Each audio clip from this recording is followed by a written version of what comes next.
Seorang pria mendapati dirinya dalam kesulitan. Hujan jauh dari penginapan, akhirnya dia menemukan sebuah rumah di tengah hutan dihuni oleh seorang wanita yang tinggal sendirian.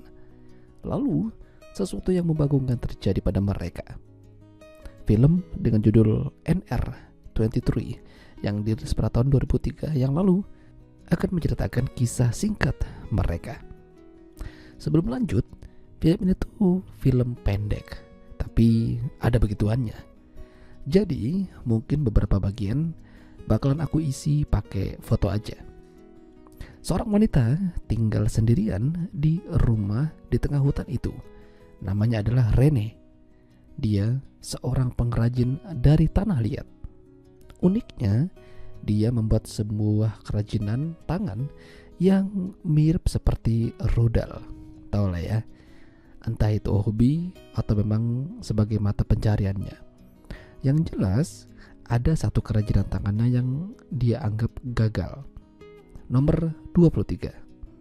Kerajinan itu lantas dipecahkan oleh Rene sebagai bentuk produk gagal menurutnya.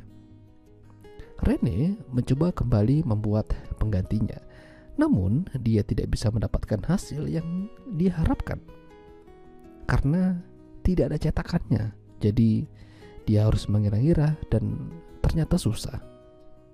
Lalu tak lama beberapa saat kemudian, seorang pria mengetuk pintu dalam keadaan basah kuyup. Di luar juga hujan deras. Pemuda yang bernama Markus itu mobilnya mogok dan tidak ada penginapan terdekat. Dia berjalan kaki melewati hutan, berniat mencari jalan pintas dan menemukan rumah Rene. Rene awalnya tuh nggak mau nerima Markus karena takut orang jahat atau begal. Namun mendengar penjelasan dan melihat Markus sepertinya orang baik dan butuh bantuan, pada akhirnya dia mempersilahkannya masuk dan disuruh mandi serta mengganti semua pakaiannya karena basah semua. Nanti bisa masuk angin. Markus beruntung, malam itu dia nggak diusir karena dia sangat kedinginan. Telepon juga nggak berfungsi kalau hujan deras. Jadinya mau nggak mau Markus menginap di sana, menunggu pagi lalu kembali melanjutkan perjalanan.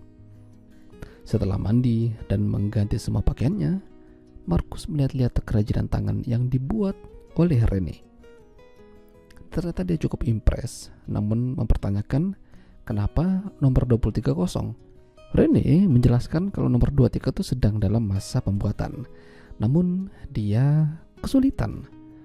Markus kembali melihat-lihat ruangan sekitar. Ada terong, ada timun, pokoknya yang bentuknya lonjong-lonjong. Mungkin Rene suka sama sayuran. Mereka ngobrol dan terus ngobrol hingga Rene minta tolong pada Markus buat minjem rudalnya sebagai cetakan. Nantinya hasil itu akan ditempatkan di nomor 23. Itu pun kalau sesuai ekspektasi. Cetakan udah dibuat dari tanah liat yang udah dicampur bahan-bahan khusus. Dan Markus juga bersedia. Pada akhirnya Rene mulai beraksi dengan keahlian tangannya. Markus cukup nyaman dan sebagai imbalannya Markus dikasih yang enak-enak sama Rene setelah itu. Bahkan lebih dari apa yang dia bayangkan. Ya, lebih baik kalian tonton aja ya film fullnya. Mereka begituan sampai subuh. Lalu di pagi harinya, saat Rene bangun, dia sudah tidak melihat Markus.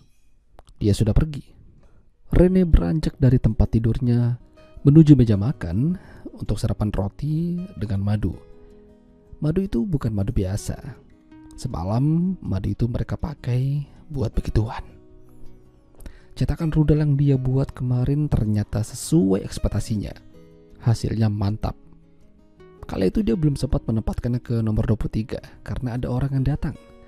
Mungkin bisa jadi maksa barulah bagi Rene. Namun tak lama setelah ditinggalkan, kerajinan tangan untuk nomor 23 itu tiba-tiba bercahaya, lalu menghilang. Kemana perginya? Apa mungkin kerajinan tangan itu berubah jadi benda suci? Nggak mungkin lah ya. Ya, itulah tadi alur cerita film NR23. Jika kalian suka dengan video ini, jangan lupa untuk tinggalkan like, dan sampai jumpa lagi.